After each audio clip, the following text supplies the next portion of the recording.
Good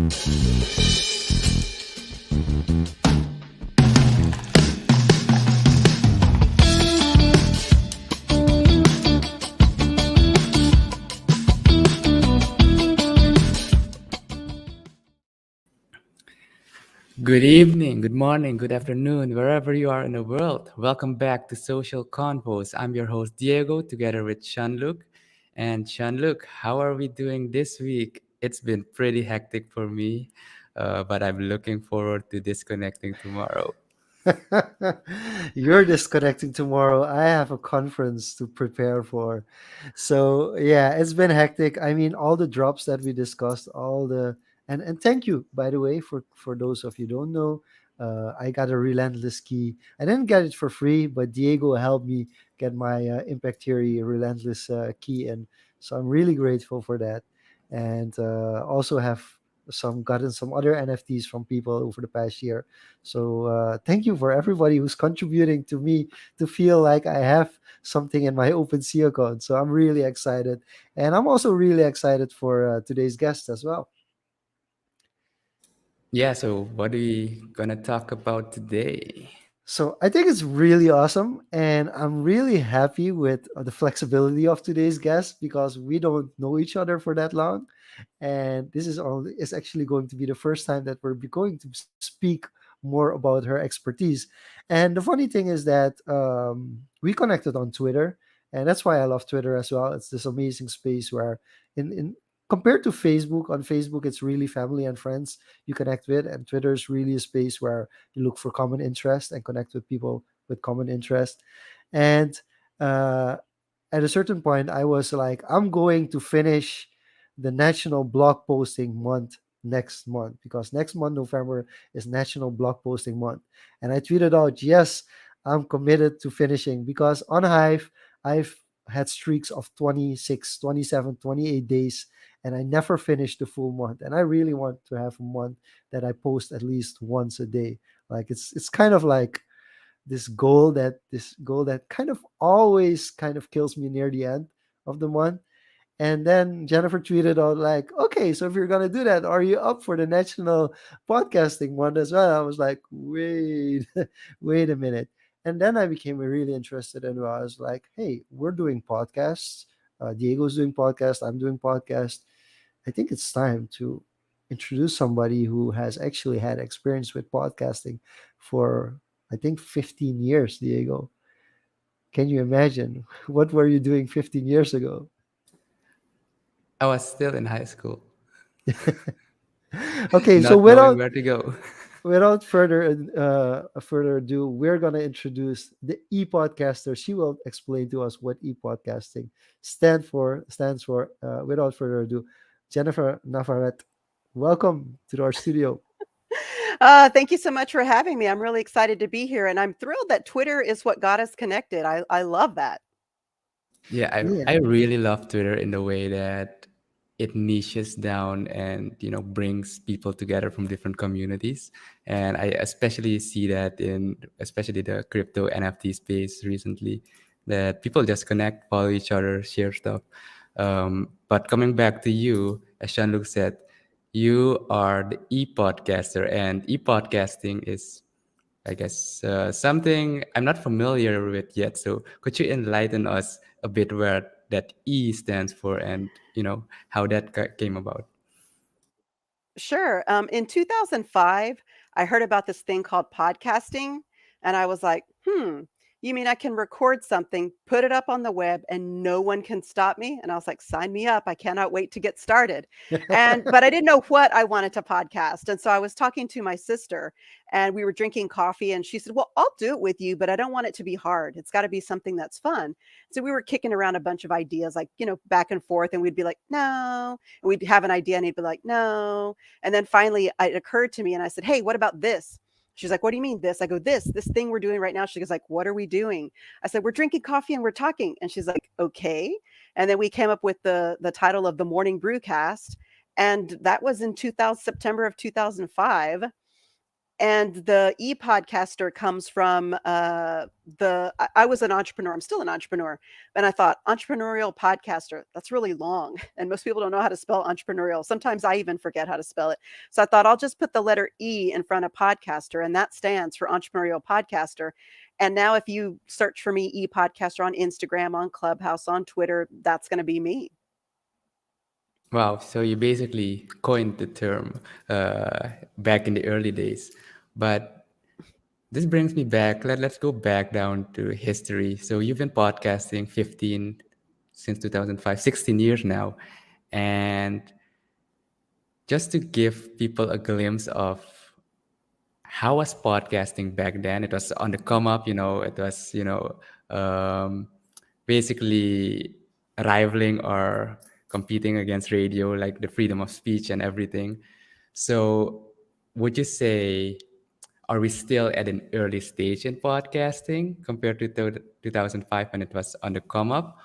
Or how has that space developed over the past 15, 16 years that you've been a part of it?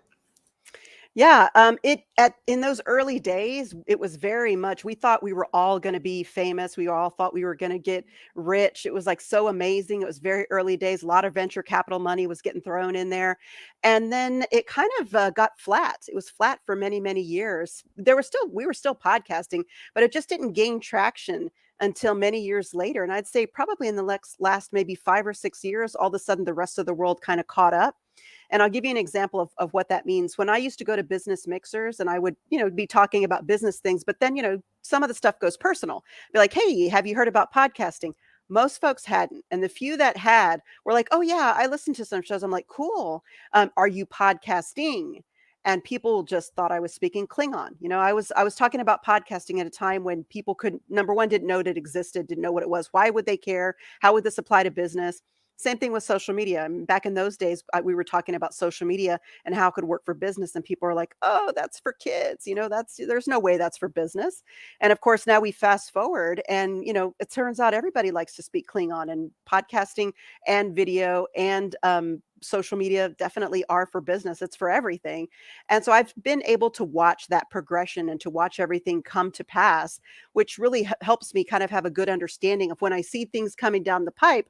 I'm like, that's going to be something people are talking about a lot in the next 3 to 5 years. And I share that because if we think about nowadays, there's not a business conference that you go to that there isn't a social media element, a podcasting element, a YouTube element, some kind of video element, right? It's going to be that because it applies. There was a time when that wasn't the case. So when we think about what's coming in the future with podcasting 2.0 and web 3.0 and those kinds of things, no one's talking about it except those of us early adopter geeks who are in it, kind of like how we are now. And yet in the next 3 to 5 years, you probably will go to a knitting conference and the knitters are going to have a session that says blockchain for knitters or three speak for knitters or something like that. And it's going to happen, but it's not going to happen for at least another 3 to 5 years. So having been in the space for such a long time, it really gives me an understanding of trends and knowing when to jump in, into that leading edge or the bleeding edge before it really gains a momentum, and then being there to kind of guide others as it gains, as the wave happens. So to quickly jump in, because of course we're going to talk a little bit about the new trends as well. So to give us a perception of like 15 years ago, what was podcasting like? So like, how was Mm. it recorded? How was the setup? How did you guys start out, or how did you start out, and how did it transition from like something that was fun to do into like an actual business? Right. So back then it was hard to do. We didn't have smartphones. We didn't have, apps. You needed to find some software and you needed to figure it out. So I would listen to Adam Curry's Daily Source Code. He's the podfather, right? The co-inventor of podcasting. And he was talking about ID3 tags. And at the time I was like, ID3 tags, like, what does that mean? And I would go and try and Google it. And of course, no one was talking about it. There wasn't anything up there. And so I would go to fellow podcasters. And finally, I understood what ID3 tags were. And ID3 tags are just the data that lives inside of your audio file. And what I tell people is like, if you're in your car and you see the radio or the CD that you pop, or not CD, maybe the MP3 that you did, or cassette tape or 8-track right now, you put it in there. And then there's the little information about who the artist is, what the song is, all that stuff. That's the ID3 tag. It's the data that lives inside of the audio file. file, because that audio file can go out into the wild, and it may be a standalone audio file. And if you don't have the data, the ID3 tags in it, it doesn't actually point to anything. And if you think about back in the day when people were ripping their own CDs, which I'm really dating myself, but we would rip CDs. And how many times did you get a CD like that it said track 1, track 2, track 3, track 4, track 5? Because there wasn't any ID3 tags associated with that, with the audio file. And so it's those kinds of things where that was so like, what is that? And what does it mean? Of course, nowadays it's part and parcel of everything that you do. It's simple. You can, when you do your show notes, that stuff can be embedded into your ID3 tags when you upload it to your host. It wasn't that easy back then, and understanding it wasn't that easy. So I'll say I am super glad that podcasting now is this really rich experience that you can grab your mobile phone, download an app, hit record, and you can have your feed on Apple Podcasts, on Spotify, on Google Play, and any number of directories all over the world. And just with the simple ease of just a phone. And that was not the case back then. And I'll tell you that my very first microphone was a $20 mic that I got from Best Buy, that plugged into the laptop. And the very first podcast that I was super duper proud of, that I was like, oh, this is amazing, it was terrible. But at the time, I didn't know any better. I was learning as I was going. And what I tell folks when I teach, when I'm up on stage or when I teach courses or classes or have clients, is that, look, no matter how well prepared you are, your first show is never going to be amazing. It's going to be as good as you can get it with the information that you have, with the equipment that you have. But your show 30, it's going to be pretty good. Your show 50, even better. Your show 100, it's going to be amazing. But how do you get to show 30, 50, and 100 until you do show 1? And show 2 and show 3, because you will develop your podcasting voice, your show flow, your style, the more that you do it. So I always encourage folks new to the space to don't give up. Just keep going, because the more that you do it, the better that you'll get. Out of curiosity, do you still have that first ever produced episode Oh, somewhere? it's on, it's on in the Internet Archive. And I think it even has, Yeah, that's a good one. I Yeah. think it even has the metronome was on. It was terrible. It's still my baby, and that's what got me started. So even though it sounds terrible compared to the skills and knowledge and equipment that I have now, I'm still proud of it. I mean, it's what launched doing that show is what led me to where I am now, doing podcasting and production for a living. So, you can't downplay those small beginnings and those little first steps, because those are the steps that lead to giant steps. Yeah, definitely. Or at least my first episode, it's still out there somewhere. It's unlisted, but it's still out there somewhere. So people curious to find it will be able to find it. But I just keep it there as, a starting point to reflect back. Yeah, we started somewhere. But this brings me back to the types of podcasting content. So as you said, you had all this equipment. You had to figure it out how to work out with all the software. And nowadays we jump, like we do now, we jump into StreamYard, we jump into a Zoom call, hit that record button, and ta-da, you have a show. So how easy, or let's start with, first off, can you distinguish in the types of podcasts you guys did? You started with your sister, so it was, I guess, the two of you talking about random Coffee. stuff. Hmm. Uh, but when you had to how long into the podcasting journey did it take before getting on other people, like we do now, the interview style? That's pretty Hmm. common now, right? Hmm. So could you elaborate to us, and especially to the listeners, what types of podcasts there are Hmm. and what you should look for in doing that, to give us a feel for it? Right. Well, so the show that we did, the Morning Brewcast, was about coffee. And so we were really lucky, because people were contacting us to, go to their specialty roasting company and sit down and do a cupping. Or we had the the owner of the Bantai Civet Cat coffee, who that coffee is like $300 a pound, who sat down with us and made some coffee for us so that we could interview him for the show and talk about it and taste it. By the way, that coffee's amazing. And so we had a lot of those opportunities early on, but it wasn't really as developed now. Like back then, you would record a show once a week until forever, or you did it kind of randomly, which is how we did it. Nowadays, the really nice thing about podcasting today is that there's seasons and series. And I absolutely love this concepting of having a set amount of time that you're going to have a show and then taking a break, kind of like how television does, right? They have their season, and then they take their break, right? And then they come back. And I really like that a lot. So what I would recommend to folks getting started is don't feel like you've got to do it all. It's you feel like, oh my God, I have to do it all. It has to be perfect because you're listening to NPR and you're listening to Joe Rogan and you're listening to all these folks that have like teams of people that are making that show. And if it's a team of one and you're a solo podcaster, cut yourself some slack and kind of ease into it. I talk about soft launches and hard launches, and I recommend if you're new to the space to consider doing a soft launch. A hard launch is where you're like, boom, I'm here, baby. Listen to this podcast. It's amazing. But a soft launch is maybe where you don't tell everybody and their brother. You tell, your family, you tell your brother, and you tell some close people, and you slowly build it over time because your audience will find you the more that you put out there. And you'll again develop your podcasting skill set, and you'll develop your show flow and an understanding of your voice, which comes over time. Because back then we were recording everything and I was editing everything.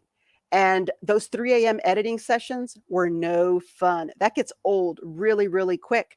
So, one of the challenges that I gave myself one year was that I said, I'm going to get comfortable with live. And that terrified me. I was very terrified of going live because I was so used to if I messed up or if we messed up or if I flubbed a word, I could go back in post production and fix it. But post production was eating my lunch.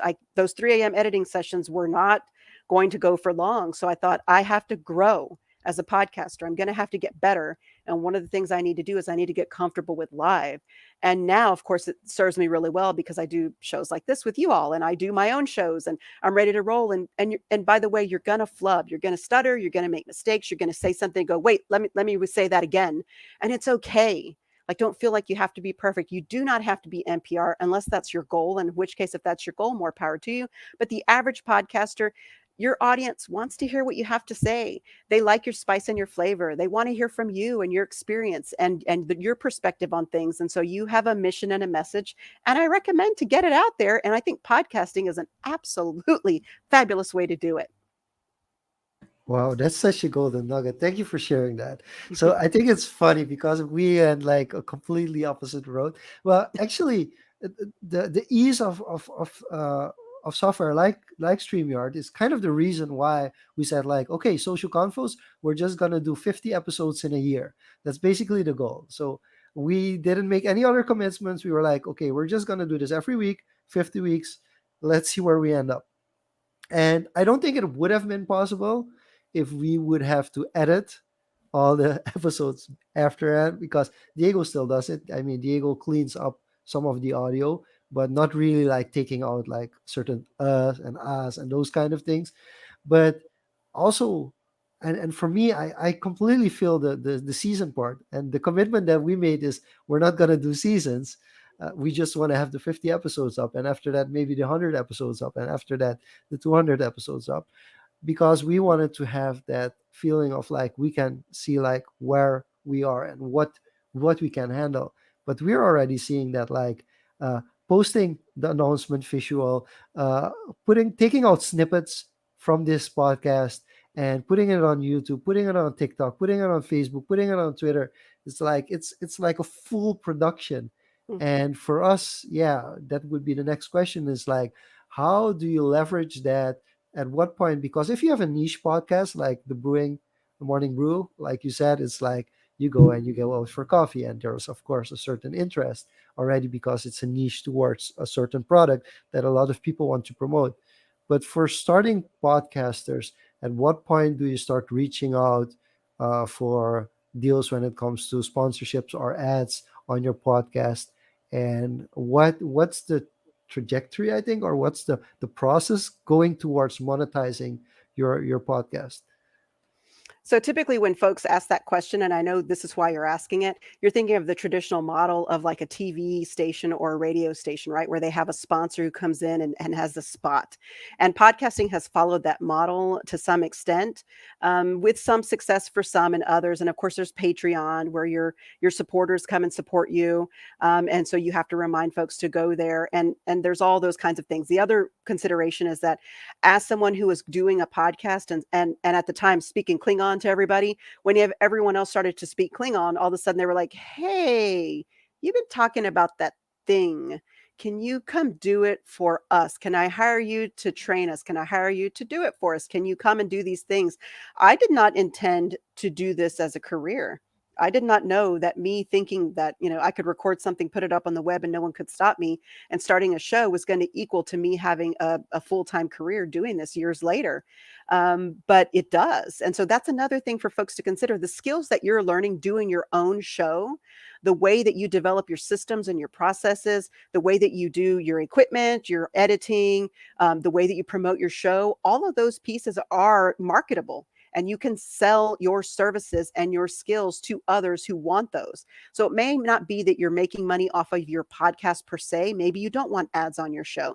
Maybe you don't want to mess with a Patreon, but you want to take the skills that you have that you've learned through your own podcast and to the market. And there's people always want editors. I can tell you that right now, because again, if people have a mission and a message, but they don't Yeah, want to take the time, they want to leverage your expertise and have you do it for them. And so there's a lot of those kinds of things that you can do to make podcasting something that is financially viable.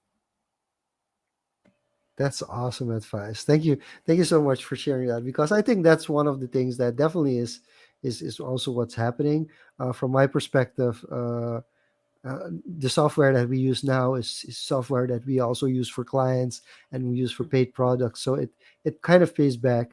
And for Diego, of course, has a bigger vision of creating Confoes as like a podcasting platform with multiple podcasts on it. So I think in the end, there's a kind of an indirect return of investment in it as well. And I think that makes it easier. Also, it relieves the pressure of having to find like, okay, but I have to get paid for this and I have to make it a job. And you can focus more on the things that you're really interested in and really like to do. Like having these kind of conversations with people who actually have the experience. So I think it's really, I do wanna ask you, at what point did you feel like the podcasting space, it's still not mainstream. I definitely get that, but I think especially in the US, there has been a movement where at a certain point, like people were like, yeah, we're downloading these podcasts and our commute to the work and back, we're listening to podcasts instead of the radio. So how did that change come about, and where did it kind of start to kick off? So, Tom Webster works for Edison Research, and they have been following podcasting since the very early days. They were one of the first kind of mainstream that typically did things like radio, right? That they looked at podcasting and said, we need to start measuring and tracking this. And so, as far as you think about Pew Research and Nielsen and all these others that are doing research now, but Edison Research did it in the early days. And Tom Webster has his own podcast, has had several, but he is a real champion for podcasting in the research space. So you can take a look at all of the data that they've done, both Edison, Pew, and anyone else, and you can start to see where it had a pop and then I said, remember, it kind of leveled out, and then it's had this amazing pop now where it's much more mainstream. I think when we look at the growth of it, um, I think it was March, maybe it was February or March of this year, Rob Walsh from Libsyn, and Libsyn is a hosting company, put out a report, and he said that for every 1,900 blogs that exist, there's only one podcast. So if we look at that correlation, it's like, wow, there's so much more room for growth. As much as we probably think, oh, everybody has a podcast, it's too late to get a podcast because you should have done it years ago. And the reality is, it's not too late. It's a great time to get into podcasting. And so I would look at that as, does it make sense for you? And if it does, then great, make it happen. I want to touch on that data part of it. So this is something that's been very tricky. I assume I've done the research in the beginning. Wait. Yeah, it's okay. We Yeah, can continue, Diego. Go ahead. You can ask your question. yeah. As Jennifer Yeah, recomposes and yeah. gets back, So that's always the scariest stuff, because I'm also trying to reach for my drink as well. But yeah, it's sometimes really hard when you talk a lot. Then all of a sudden, so yeah, we're all definitely. sitting here with our drink. That's why we're doing social convos with a drink. Yeah. So let's all take a sip.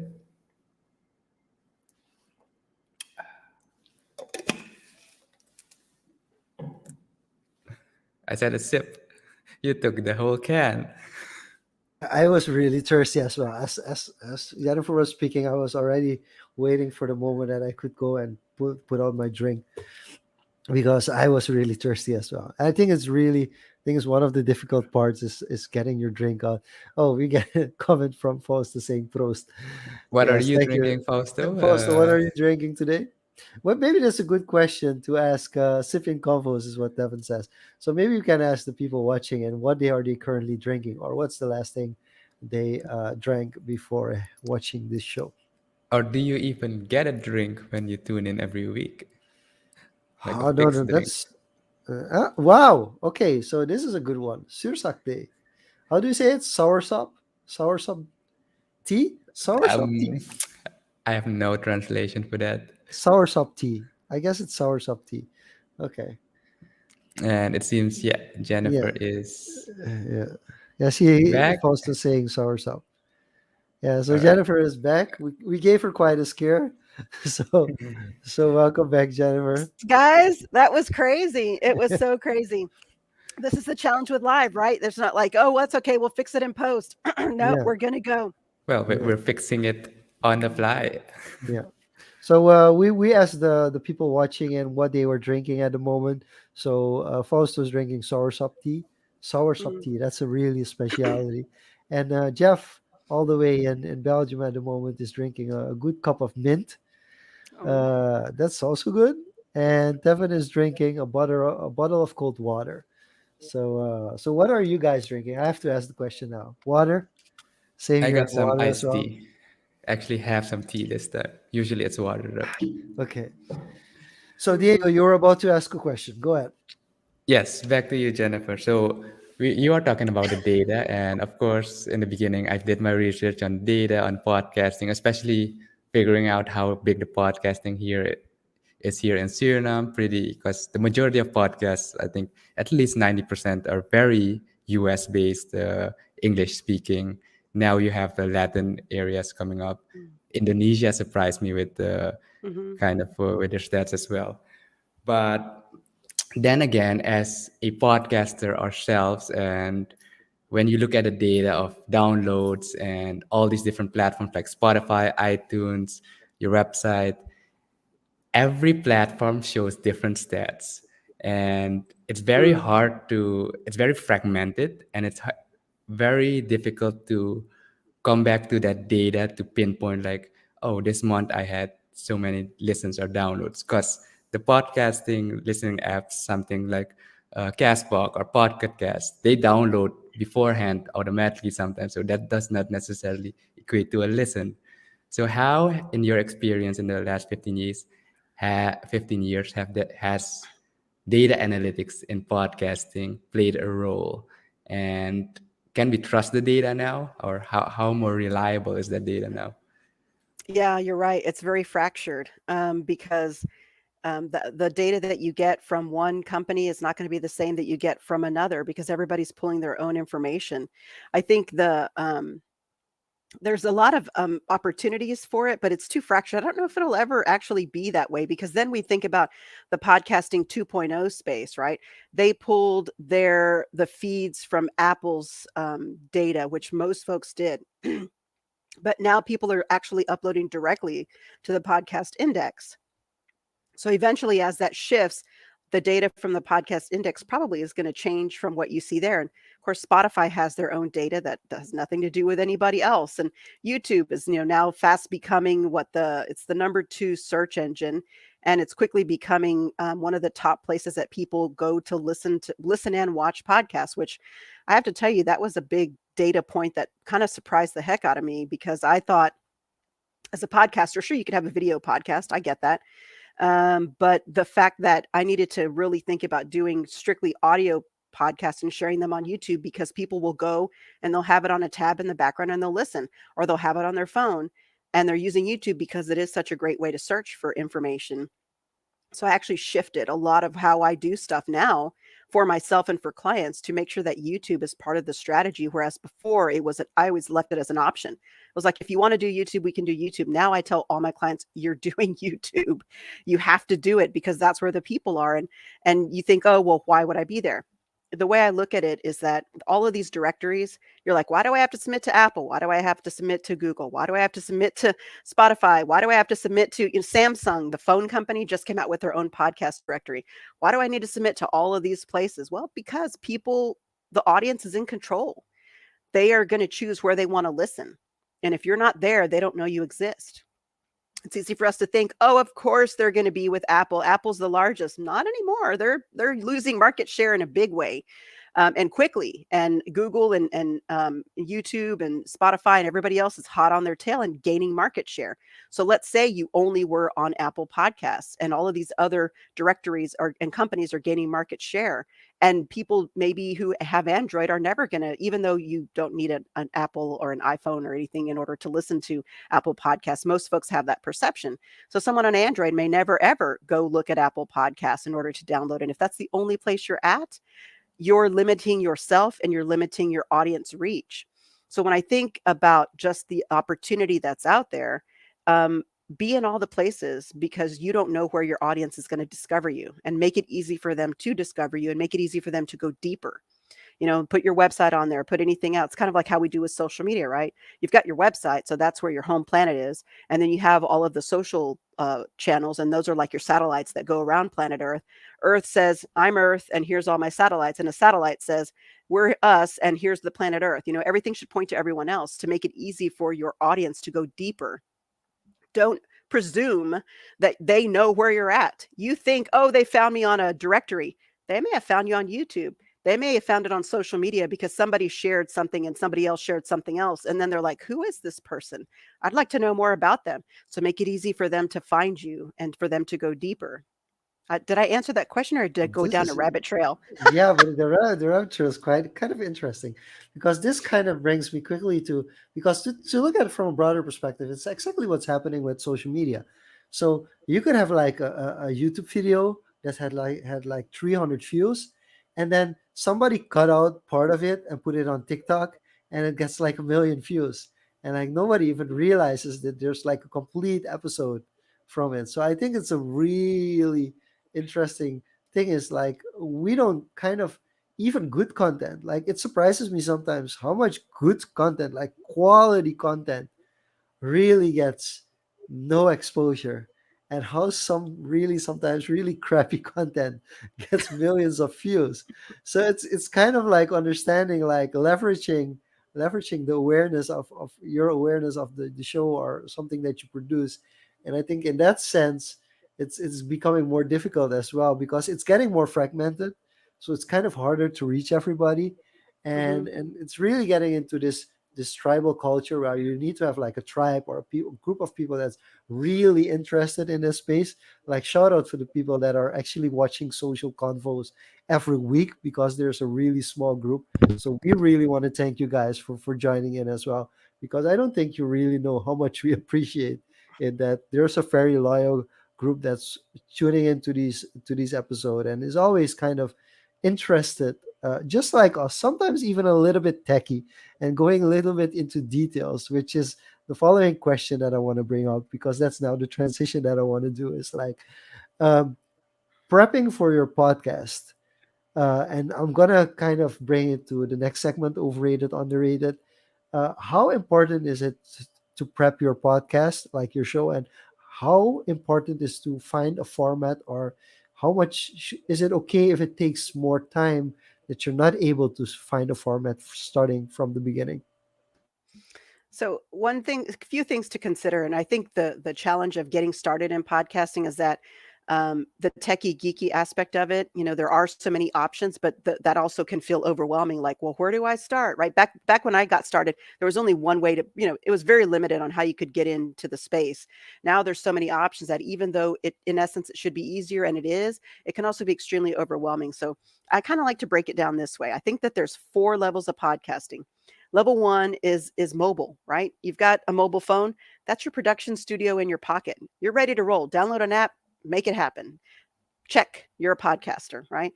Level 2 is like, you're like, I've got a computer, I've got a USB mic, I've downloaded some software, or if I have a Mac, it came with GarageBand, and if I have a PC or a Mac, you can or Linux, you can download Audacity. It's free, and I'm going to learn how to do some minor editing, or I'm going to use something like StreamYard, or I'm going to use something like BeLive, or I'm going to use Zoom, or I'm going to use you name it. Right? There's a bunch of cool online tools where you don't even need to download that kind of software. You can do what you're doing here. And then you're like, cool, I'm doing that. And then there's like level 3 where you're like, I'm all in. I'm building a production studio in my home or in my studio or in my office. And you're like, I'm buying the mic, I've got the mixer, I've got the interface, I've got cool lighting, I've got, which I don't have, but I think Diego has, right? Somewhat, yeah. It's the bare I, minimum. yeah, yeah. So, you're like, I'm all in, I'm building a home studio. So that's level 3. And then level 4 is where you have a mission and a message, but you want to do something a little bit more than just a mobile phone and apps. You want that extra oomph, but you're not interested in learning the technology. You're not interested in buying the equipment. You're not interested in 3 a.m. editing sessions. And so you're like, I have a mission and a message and I want to get it out there, but I don't want to do it on my phone, nor do I want to go through level 2 or level 3. So you're going to work with a podcast producer. You're either going to go into a studio where you take your script, you sit down, the sound engineer is there, they have all the equipment, they have all the software, they have all the knowledge. You sit down, you put headphones on, you speak into a mic, you say what you have to say, you get up, you walk out. Within a week or so, you have your episode and they upload it for you and you're good to go. So I feel like most people get started at a level 1 or a level 4, simply because they just don't have the time to do it themselves if they're entrepreneurs. Now, if you're a techie geeky person, which I am, then you kind of like to muck around in it. I like to know, how does this work? If I do it this way, what does this happen? Ooh, I downloaded a new filter for my audio editing program. Let me play with all the different filters and see what it sounds like. Can I fix this challenge? What can I do? I like doing that stuff. So I like mucking around in all the different places. I use all 4 levels all the time. And I know when to use them because I have experience. But when I work with clients, I'm their virtual podcast producer, and I do all the heavy lifting. I produce them, I do the post-production, I get it up, I submit it to all the directors, I get it out the door. I like doing that stuff, but you may not. You may have a mission and a message. You may be, Jennifer, I don't want to do those things. Cool. Level 1 or level 4 is probably where you want to get started. Make it easy on yourself. It's not as expensive as you may think to work with a level 4. And level 1, of course, is your mobile phone. And people say, well, but then I want to have good quality. And I can tell you that a lot of what makes the improvement in your sound is your space. So right now I'm in a cabin out in the woods by a lake, right? So I'm not in my normal studio where I have it sound treated and I have my mic and I've got my lighting and I've got all my stuff. I'm winging it out here. But even winging it out here in the cabin in the woods, I had brought a little light with me. So I have a little light here. I did bring these with me. So I'm like, okay, I've got a boom arm. And then of course I needed something in the backdrop. So this is actually the little throw that was on the couch where I'm sitting, and I tacked it up to the wall to kind of help buffer the sound. And then I have pillows. I have these pillows off to the side. Why? Because it's going to help buffer some of the sound waves from bouncing all from the tile floor to the high ceiling to the rest of this room, because I'm trying to improve the quality while, since this is a video, it's also visual. But you're thinking, well, I'm not going to do video, Jennifer. I'm going to do audio. I mean, I'm going to stick with a traditional audio podcast. Cool. However, have you ever thought about using your walk-in closet? Your walk-in closet is your natural sound booth that is in your home that won't cost you a dime. And if you just sit a chair in there and a little table, take your mic or take your phone and record in there, you're going to be amazed at how rich and warm you sound just because you're controlling your environment. And you may tell me, which I get people from Europe and other places who are like, Jennifer, the walk-in closets are an American thing. We don't have that here. Great. Stand in front of your closet, open the doors. Those clothes are still a good buffer. Get a comforter, throw it over your head. There's all kinds of things that you can do that are little tricks and trade that can improve your sound no matter what equipment you have. Because even if you have the very best equipment, if you're in a terrible environment, it's not going to sound as good as it can. By the same token, you may not have great equipment, but if you improve the room treatments, it can sound a little bit better than it would without it. Yeah, I can attest to that with the sound quality. Environment matters. Because I also do another show with another friend, another co-host, and what we basically did, it's basically the same echoey space, but we just took 2 pillows, put the mic in between, and built like a fort because we don't do it live, so we could just build that up. And from the first episode that we did to when we started doing that, there was a significant improvement in the sound just from that do it yourself what you can find at home solution. So yeah, clothes, covers, pillows, anything that works. Yeah, just to And buffer that sound because the sound waves are bouncing off the hard surfaces. It's bouncing off the tile floor, the ceiling, everything, and it's just making all this thin echo sound. And so, what we can do to kind of buffer that anyway is going to make an improvement. So, I would just encourage folks to test things out. I get a lot of pushback. I'll tell you, I work with clients who are at large corporations and entrepreneurs, and I tell them, okay, get your phone and what's the room that you're going to be recording in, and they'll be like, oh, I'm going to do this in the kitchen or the dining table or my living room. And I'm like, okay, I want you to get your phone out and I want you to record. Hi, my name is Jennifer, or whatever your name, insert your name here, right? My name is Jennifer and I'm a podcaster in the room where you think you're going to do it. Now I want you to go into your bedroom or to your walk-in closet and I want you to record that exact same sentence. And then I want you to play it back and listen to it.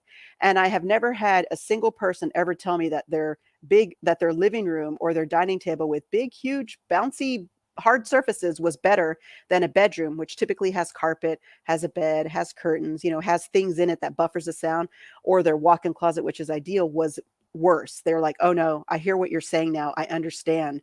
So do this for yourself. Do your own test and then learn back. And what I like to do is I'll be like, okay, this is Jennifer. I'm testing this setup. I've got 2 pillows here. I put this throw back here to kind of bounce it here. And I'm sitting this far from the mic. And this is what it sounds like. And then I'll make some changes and go, okay, this is what it sounds like.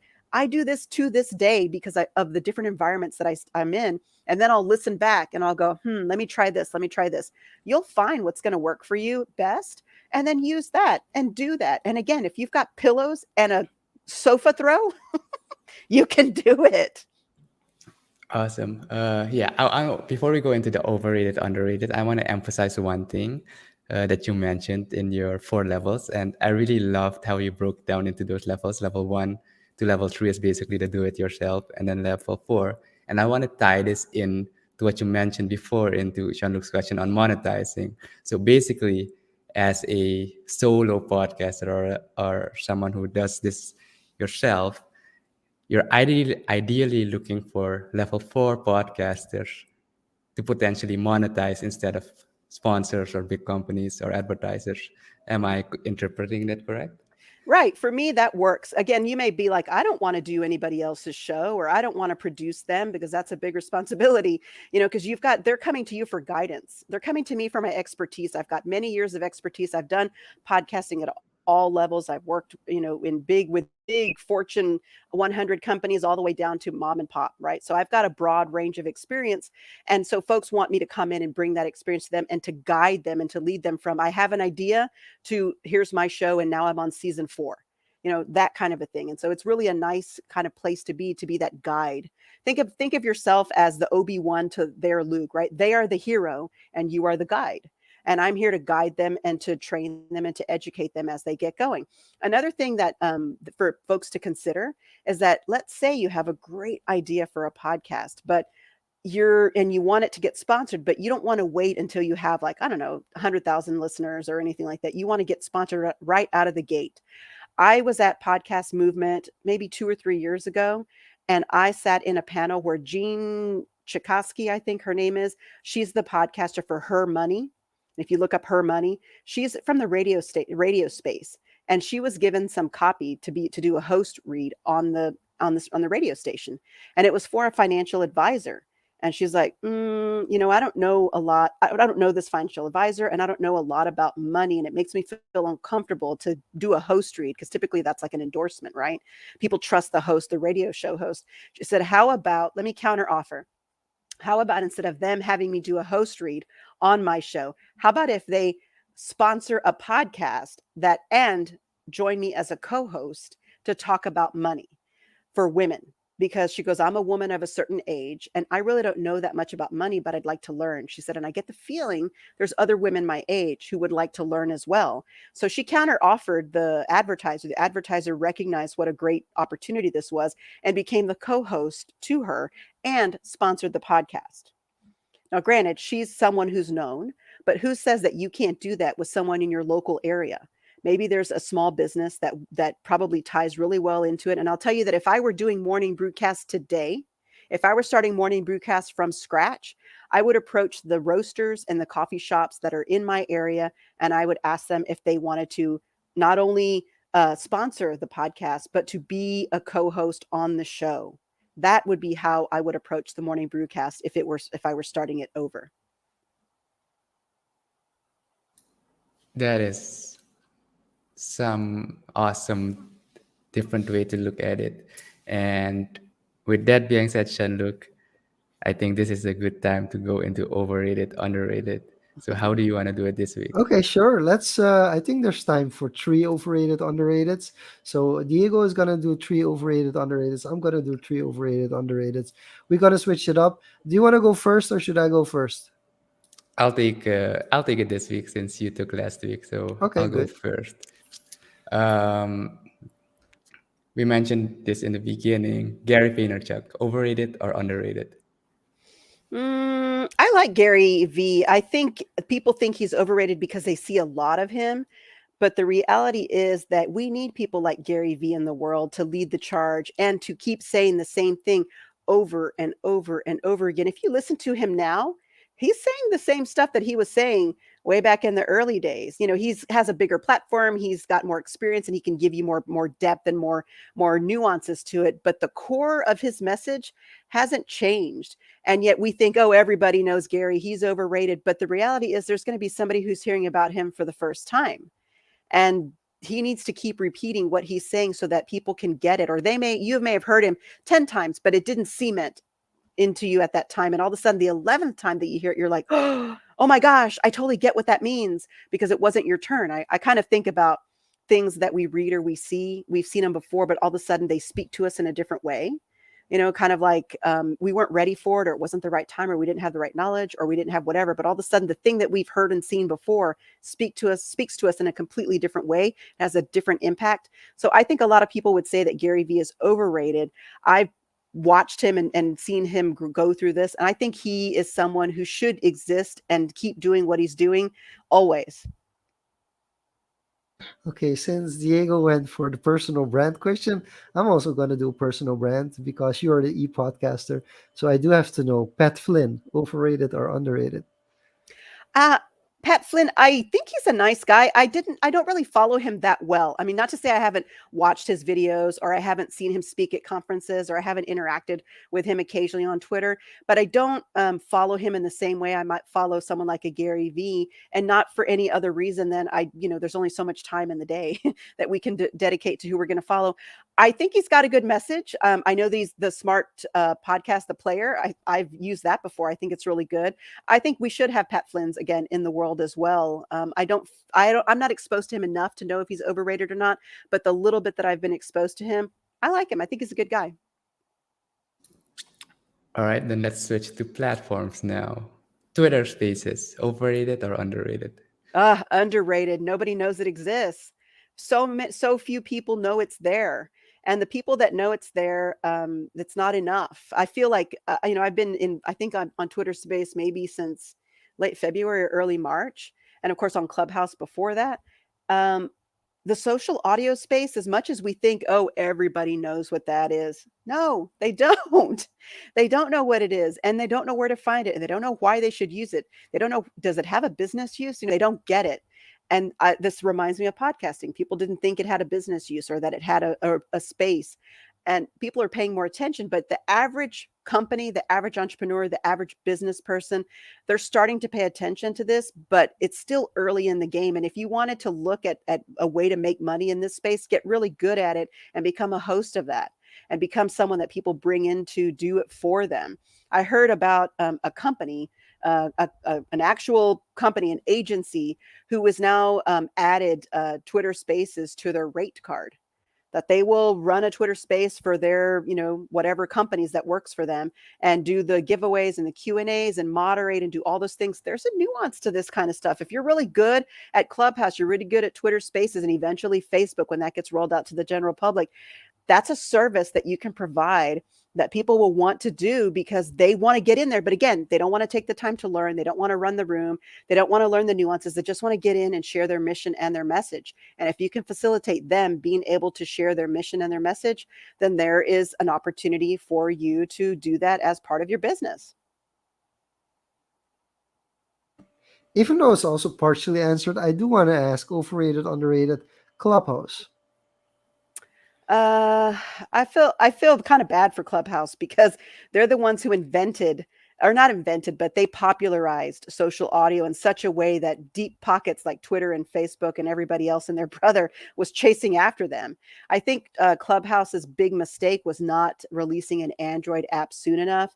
I mean, if we look at it, Twitter released an Android app before Clubhouse did, and I can tell you that I am connected with a lot of Android users who are they've got feelings about the fact that Clubhouse released an Android app for so long because they were missing out on the opportunity when everyone else was able to participate in the discussion.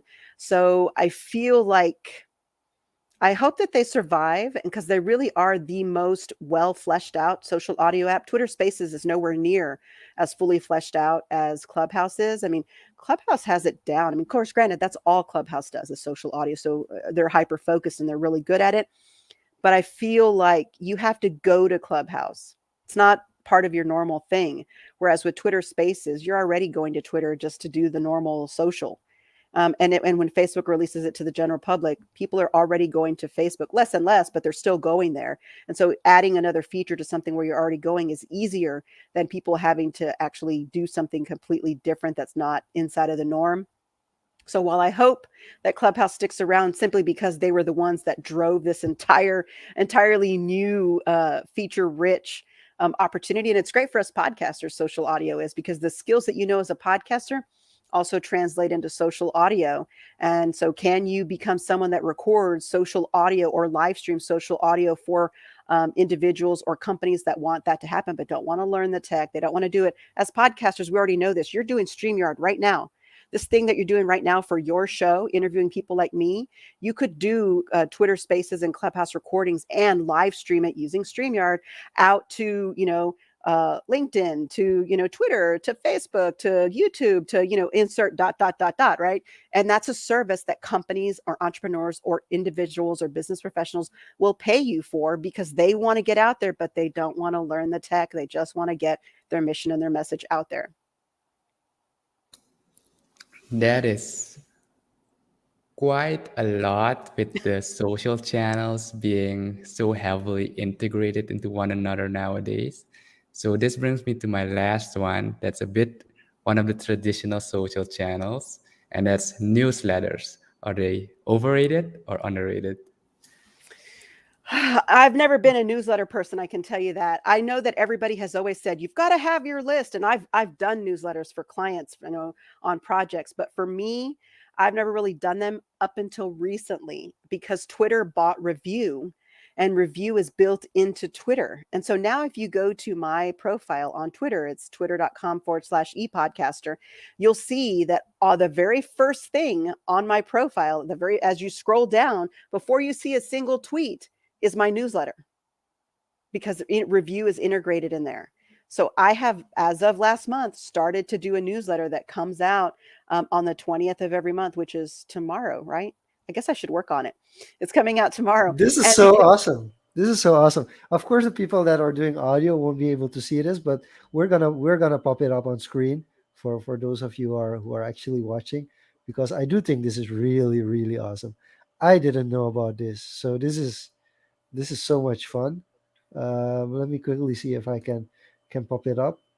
So if you go to Jennifer's Twitter, you can hear subscribe. This is pretty awesome.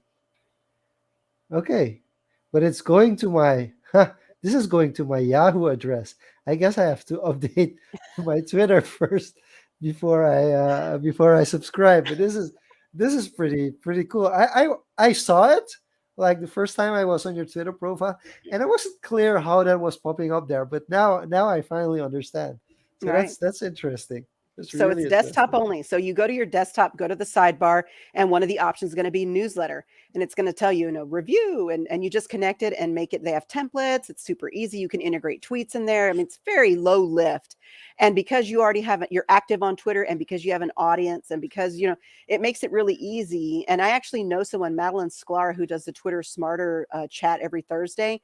She said that she's been on MailChimp for years, like a really, really long time, and that they decided to beta test the review on Twitter, and her team said it's easier, it's more affordable. I think at this point it's free, and I think eventually it might be something paid, but for now it's free, and she's paying for MailChimp, and that the opens were more than what MailChimp was getting. So she's actually, the last I heard, that they were making plans to transition everybody over to review.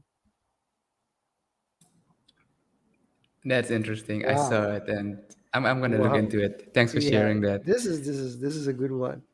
Yeah. So Twitter one points there. I mean, for all the times that Twitter has gotten hurt by other platforms, like with Periscope, with Fine, like how or other platforms really destroyed them. I guess this is finally a win for Twitter. Then I really Yes. like that. Yeah. Okay, so final over under. I can't help myself. I have to ask this over under question. Hive, the Hive blockchain. Man, the opportunity there is huge. I'm telling you, folks, if you're sleeping on Hive, if you're sleeping on content creation on the blockchain, period, let alone Hive, right, as a specific blockchain to create content on. In general, if you're sleeping on creating content on the blockchain, you are going to miss a huge opportunity to get in early. It's a little bit of heavy lifting to get in now. It's not easy. It's not like, on Twitter, you can like create an account, super easy. But it's a little bit more of a heavy lift. But once you get into the ecosystem, it's an amazing opportunity. And so the way that I look at it is that it goes back to, I saw this meme, and I just think it's so perfect for this. So Web 1.0, right? The early days of the web, it was big companies making money. So big companies making money, big companies earning, big companies making content, big companies making money. Okay, I remember AOL. I remember back in those days, right? Okay, I get it. And then we think about Web 2.0, which is the space that we're in now, right? So users create the content, big companies make money. So we're creating content on Twitter, on Facebook, on Instagram, on all these places, but who's really making the money are the platforms, right? And of course, they're providing us a platform. We can make money if we build up an audience, if we create good content, we can make connections. Yes, you still can make money, but from the actual content, from each individual tweet, each individual post, each individual video, the brand, the company is making the money. Now we go to Web 3.0, and Web 3.0 is that users make the money, users create the content, users make the money. And that's kind of what the blockchain is. Content creation on the blockchain is the opportunity to make money from your very first post. And the fact that earning potential is built into the framework. So on my Twitter account, my Twitter profile, something else that you'll see is a little icon that has a dollar sign on it. Looks like folded money. That means I have tip jar enabled on my Twitter account. When you click on that, you'll see that you can send me some satoshis. My Bitcoin wallet is there. You can send me Bitcoin. My PayPal link is there. My Venmo link is there, right? So I have the opportunity for people to say, "Hey, Jennifer, you're really helpful. You gave me some really good information. You helped me with this. I'm going to send you a tip." However, it's not built into the framework. First of all, somebody has to know it exists. They have to be on mobile. It's not desktop. They have to take the time to go to my profile, see that tiny little icon with the little dollar on there, click on it, and then they're bombarded with, oh, should I stream some sats to her? Oh, should I send her money on Bitcoin? Oh, should I go Venmo or PayPal? And so typically people don't. But however, if you look at Web 3.0, creating content on the blockchain, the ability to earn is built into the framework. When you like something or upvote it, there's an earning potential there. When you reblog something or share content, there's earning potential there. When you create original content yourself, there's earning potential there. There's earning potential in every aspect of everything you do, and it's built in the framework. So it's frictionless. It's so low barrier. There's no barrier to entry. Well, the barrier is getting onto the blockchain and understanding it. Once you're there, it's really easy. And so I'll give an example. When I was beta testing this back in July, I was baking a lot of bread at the time. So I did a bread baking post on Dbuzz, and I did a bread baking post on Twitter and Instagram. Same picture, little bit different message, suited to the audience. And on Twitter, where I have over 5,000 followers, I got 3 likes. I was like, okay, cool. Maybe not everybody's into bread. It's fine. And at the time on Hive, I had 11 followers. And those 11 followers upvoted my bread post and earned 88 cents, or 0.88.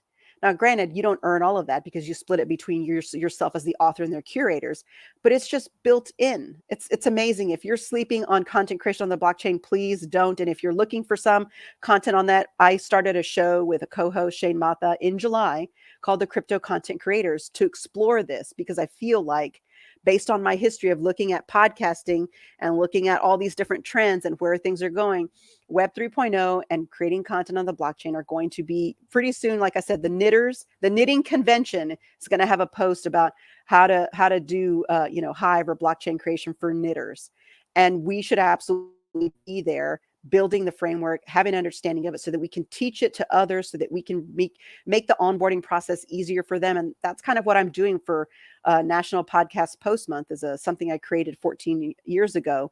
It's an opportunity, 30 podcast episodes in 30 days. It's a community challenge. I'm taking it to Hive, to the blockchain, for the first time ever.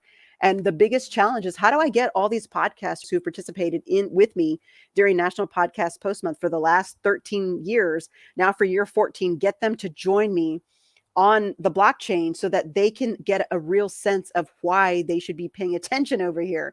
And it's not easy, but I aim to try. And that's really why I'm in a cabin right now, is because I decided to go away for a few days and just hone in on what that is, because I feel so strongly about what an impact this is going to make for the average user, for you and me, to really participate in this Web 3.0 economy.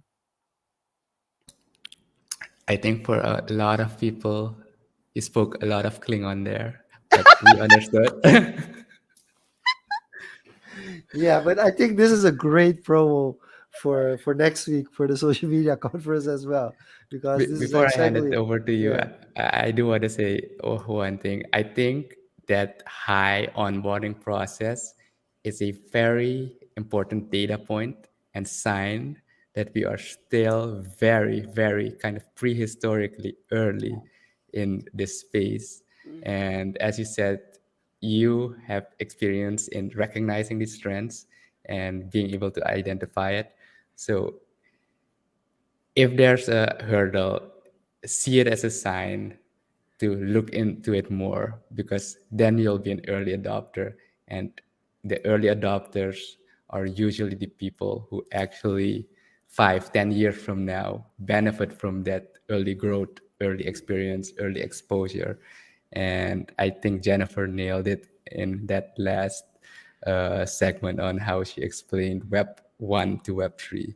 So thank you for that, Jennifer. And yeah, Sean-Luc, Yeah, handing I it over quickly to want you. to jump in because Stefan is saying, like, I think it should be a part two, maybe. Yeah, of course, there's gonna be a part two, but then the part two of this is actually going to be next week at the social media conference Suriname, because Jennifer will be talking about social media and the blockchain specifically. So I think that's already the way you explained it, and I think for me the difficult part about the onboard, because the onboarding process 4 years ago was, you have no idea how much more difficult it was before things like Hive on board and those things existed.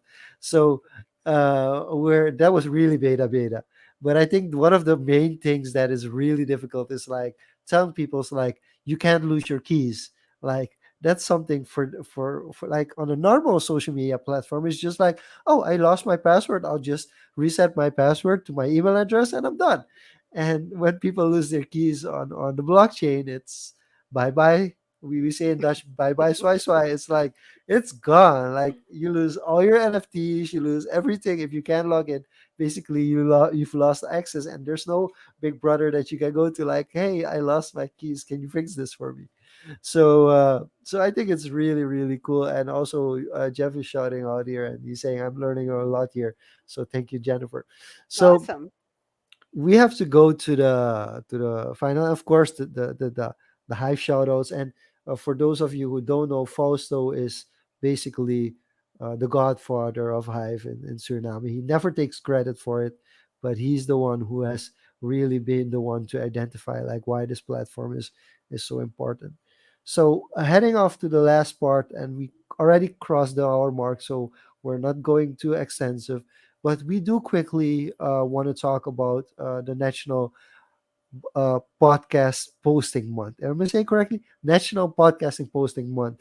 So, can you tell us a little bit about the National Podcast Posting Month, and what it actually entails, and how people can, like us, Diego and myself, can actually participate? Sure. In 2007, I heard about National Novel Writers Month, which is called NaNoWriMo. And authors write 50,000 words in the month of November. And I was like, hey, that's pretty cool. I don't want to write 50,000 words, but more power to you. And then I heard about the bloggers were doing NAP Blowpomo, National Blog Post Month. And I'm like, I kind of get that. As a podcaster, you create show notes.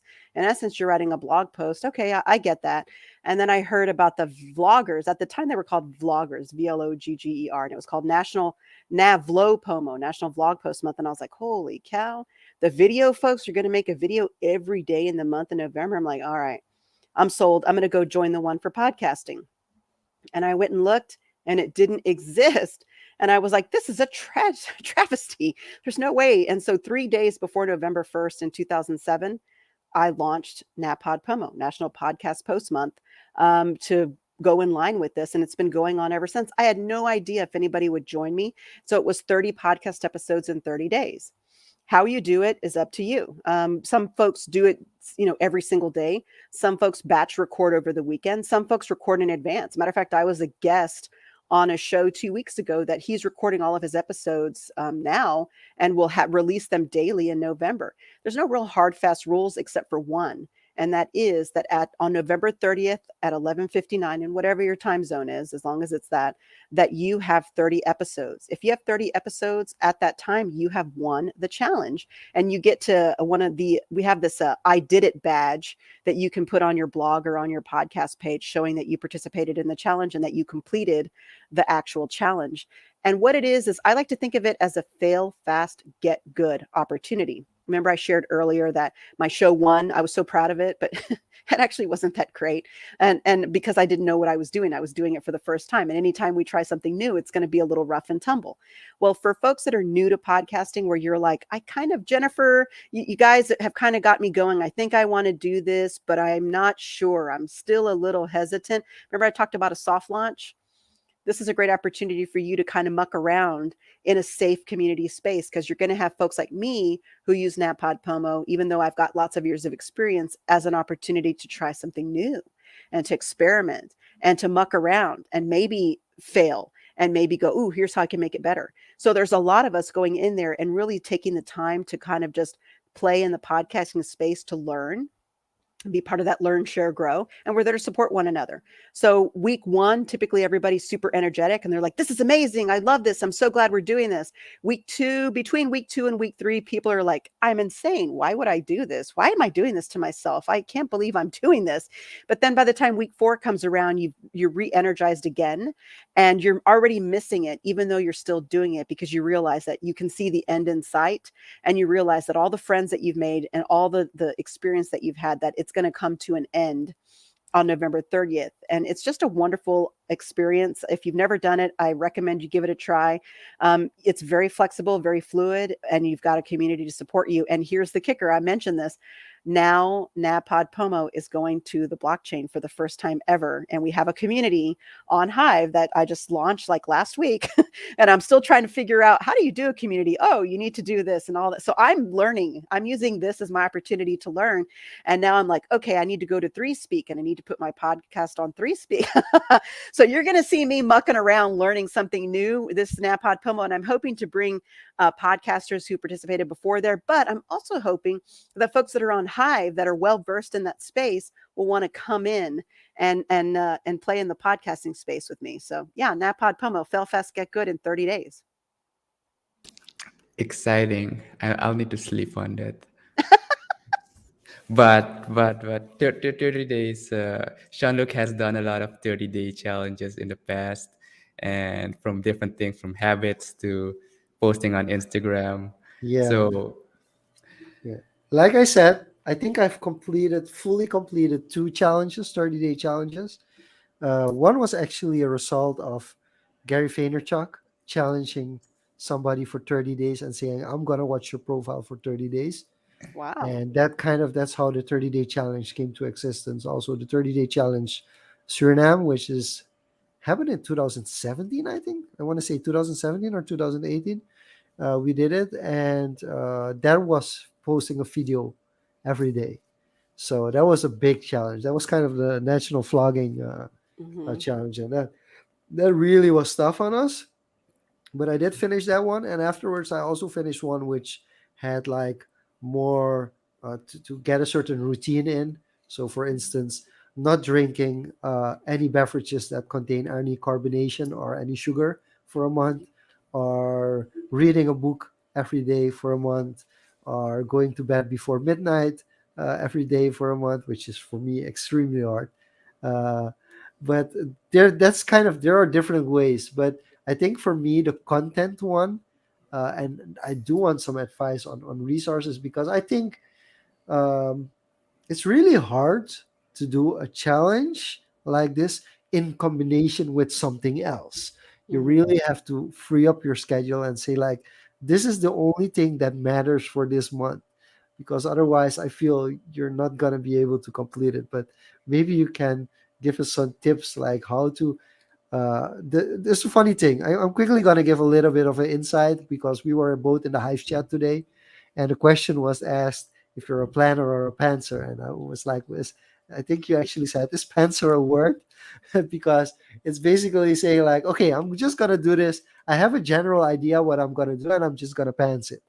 And the other one is, of course, being more systematic, being more of a planner. So what ways can somebody prepare for a 30-day challenge, whether it's this kind of challenge where you put out content? So it does help to have a plan. And the pantser thing did throw me for the loop. I'd never heard that before, but it means someone who flies by the seat of their pants. And I'm like, oh, that could totally be my middle name. That's everything that I've ever done has been flying by the seat of my pants.